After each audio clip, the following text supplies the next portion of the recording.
मी गजानन पाटील, सेवानिवृत्त प्राथमिक शिक्षक.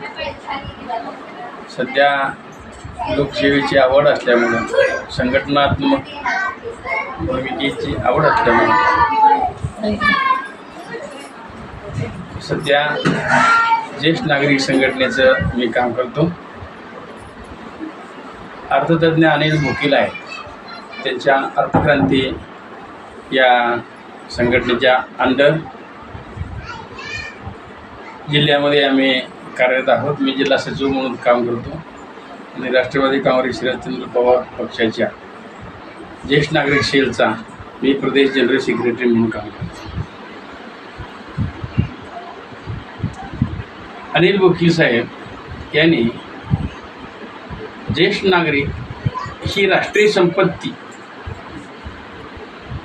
संपत्तीच आणि त्याच्या अंडर मग अशी केंद्र सरकारनं घोषणा करावी, म्हणजे राष्ट्रीय पक्षी, राष्ट्रीय प्राणी यांना जसं मरणाची भीती नाही, तिचे संरक्षण करण्याचं काम हे जसं गव्हर्नमेंट करतं, तसं ज्येष्ठ नागरिकांना त्यांच्या उतारवयामध्ये जगण्याची चिंता लागणार नाही. त्याचा दवाखान्याचा प्रश्न, त्याच्या रोजीरोटीचा प्रश्न हा गव्हर्नमेंट करू शकेल.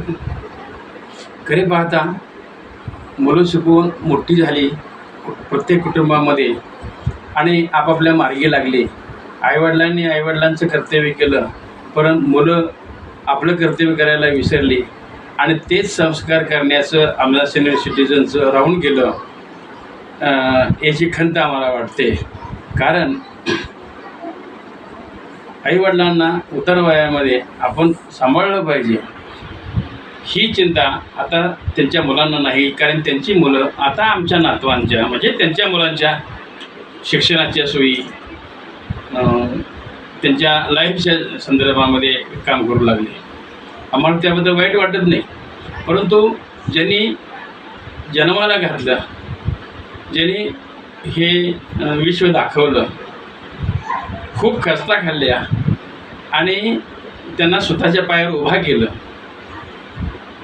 ते मात्र आता आमच्या उतरवयामध्ये आमचं शरीर क्षीण झाल्यामुळं आम्हाला आता काही बाकीचं काम होत नाही आणि त्यामुळं आमच्याकडं आता कुणीतरी आम्हाला कोणाचा तरी आधार पाहिजे आणि हे बरोबर आधार देण्याचंच प्रत्येक कुटुंबामध्ये तरुण मुलं विसरलेली आहेत असं आमचं स्पष्ट मत आहे. आणि म्हणून ही जबाबदारी आता शासनानं घ्यावी अशी आमची धारणा आहे. याचं कारण अखंड उभ्या आयुष्यामध्ये आम्ही हा देश उभारणीच्या आणि जडणघडणीमध्ये, विकासाच्या प्रोग्रेसमध्ये ज्या ज्या क्षेत्रामध्ये आम्ही काम केलं ते देशासाठीच केलं आणि आता आमच्या शरीर क्षीण झाल्यामुळं आम्हाला होत नाही. म्हणून आमची जबाबदारी गव्हर्नमेंटने घ्यावी असं आम्हाला वाटतं. जबाबदारी घ्यायची म्हणजे नेमकं काय तुमची अपेक्षा आहे गव्हर्नमेंटकडून? जबाबदारी घ्यावी असं की दैनंदिनीमध्ये लागणाऱ्या औषध पाण्याचा प्रश्न आहे ज्येष्ठ नागरिकांच्या, म्हणजे फायनान्शियली सपोर्ट करायला पाहिजे. फायनान्शियली सपोर्ट करावा. आणि त्याचं कारण असं आहे, दरमहा प्रत्येक ज्येष्ठ नागरिकाला, या देशातल्या प्रत्येक ज्येष्ठ नागरिकाला दरमहा 10,000 रुपये सन्मानधन द्यावं. याचं कारण असं आहे की या देशातल्या प्रत्येक व्यक्तीचं, प्रत्येक नागरिकाचं, आज जन्मलेल्या मुलाचं आणि शेवटचा श्वास घेणाऱ्या वृद्धाचं हे जर वार्षिक दरडोई उत्पन्न काढलं तर शासकीय केंद्र शासनाच्या सर्वेनुसार ते 2018 साली 1,20,000 होतं. आता ते जवळजवळ 1,80,000पर्यंत गेलेलं आहे. आणि आम्ही दरमहा 10,000 मागतो. याचा अर्थ एका वर्षाचे 1,20,000 मागतो. म्हणजे आमचे 1,80,000 जर असतील तर त्यातलेच आमचे पैसे आम्हाला द्या. सरकारनं आमच्यावरती काही उपकार करायची कारण नाही. ही गरज आहे, काळाची गरज आहे.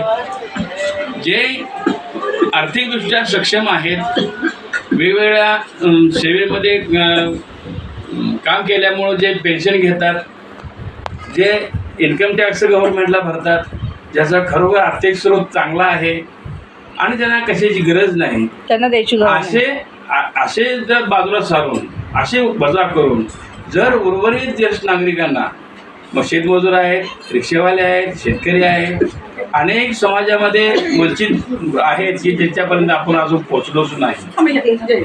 अशा लोकांना आपण सन्मानधन हे द्यावं. आणि विशेष शेतकरी जे आहेत शेतकरी आहेत, परंतु शेतकरी शेतामध्ये काम करतायत, जे उत्पन्न वाढवतायत, ते उत्पन्न करतायत, त्याचा प्रोडक्शन खर्च ज्याला म्हणतो, निर्मितीचा खर्च, हा सुद्धा आता शेतकऱ्याचा निघत नाही. ही वस्तुस्थिती आज भारतीय शेतकऱ्याची आहे, हे आपण नाकारून चालणार नाही.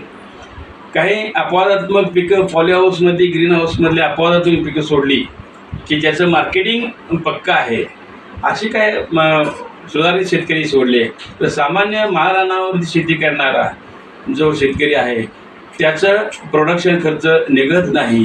आणि म्हणून किमान उत्पादन खर्च सोडून त्या शेतकऱ्याला काहीतरी मिळावं याचा हे विचार या गव्हर्नमेंटनं करावा. म्हणजे अर्थात त्या आमच्या ज्येष्ठ नागरिकांनाच त्याचा उपयोग होईल असं आम्हाला वाटतं.